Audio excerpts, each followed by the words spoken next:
سورۃ یاسین باره کې راغلی حدیث کې چې څوک د ورځې په اول کې دغه سورۃ یاسین تلاوت یو پېره وکړي نو قضیت حوائجه الله به د تمامې ورځې حاجتونه پوره وګرځوي.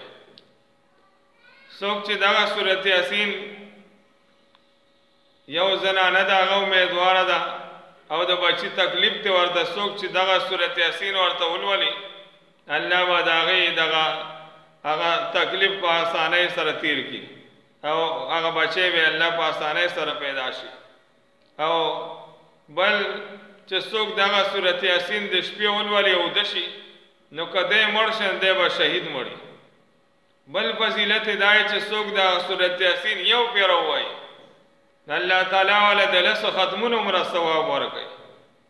بل فضیلت دا دی چې حدیث کې راغلی چې څوک